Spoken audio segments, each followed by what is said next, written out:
executive chair of a company called Bioasis Technologies.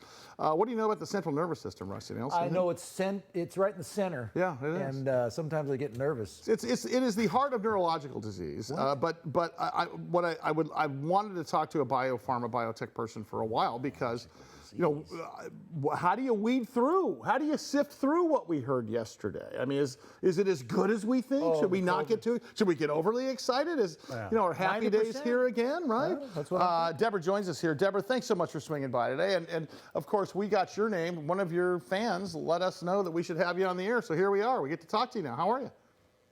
I'm great, thanks. All right, so talk to us before we get into Bioasis and before we get into what you guys are all about in the neurological diseases and central nervous system. Oh. You saw the news like everybody else did yesterday. Was that a non-event or was it an event in your opinion?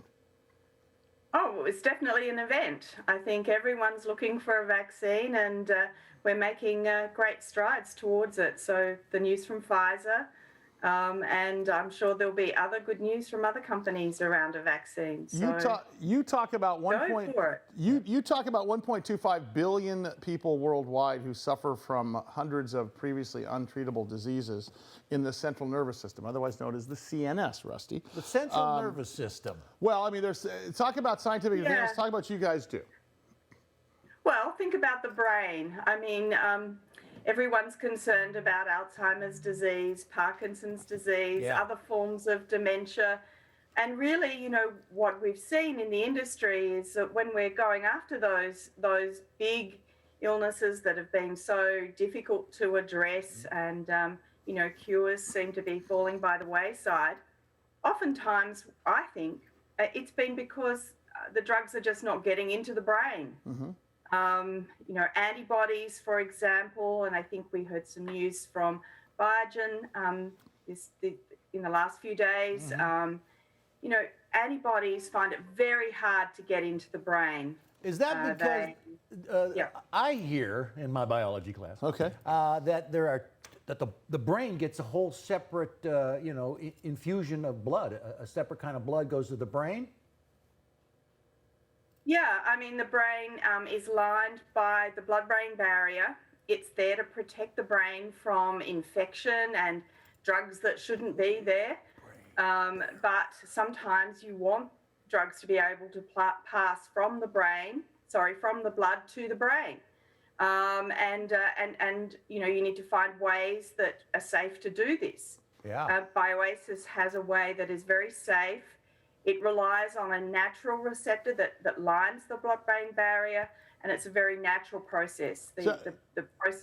And Deborah, your platform is the XB3 platform. Isn't that specifically designed for that, correct? Yep, it is. It's specifically designed to that. So the XB3 component is a peptide. It's a small peptide, 12 amino acids. It binds to this receptor that lines the blood-brain barrier and gets shuttled across the blood-brain barrier. Yeah. And it takes whatever payload is with it. Wow. And this can be an antibody, it can be a genetic therapy, it can be an enzyme. It's a really efficient mechanism, and it's very, very versatile in terms of what gets delivered into the brain. So, Deborah, just for clarification, I know I'm going to get emails about this. I love this. Is this a drug or a drug delivery system, or is it both? It's both, actually. Yeah. XB3 itself is a drug delivery system, but in using XB3, we attach it to other molecules.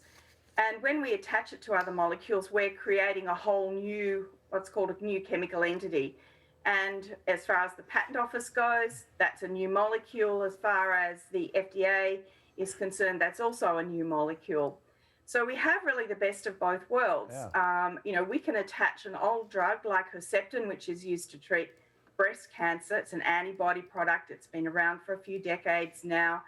It's really quite effective for women with HER2-positive breast cancer, for example. And we can attach XB3 to that, as we've done with our lead program, XB3001. We create a whole new molecule. XB3 enables Herceptin to get into the brain, and we've shown preclinically that we can reduce the number of brain tumours that have been established. So, as I said, we get the best of both worlds. That's amazing. And and a drug delivery system. By the way, Deborah Rathjen is our guest. She's the executive chair of a company called Bioasis Technologies. They are publicly traded under the stock symbol BIOAF, as in Frank. They're also up in Canada under BTI. What has it been like for you to navigate a publicly traded company in the biopharma, biotech space right in the middle of COVID? During the COVID. Yeah, well, COVID has certainly thrown up its challenges. It's, people have been working from home. Laboratories that have been normally steaming ahead with our work have not progressed as rapidly in some instances. But overall, I think everyone has found a way to make their businesses work. Certainly Bioasis has. Yeah. And in the middle of COVID, actually, I was negotiating a big deal with Chiesi Group for new treatments for rare diseases called lysosomal storage disorders. And we secured that deal in June. So that negotiation occurred all the way through the COVID first wave. And it was great to really get that deal under our belt. That's amazing. Yeah, $3 million up front.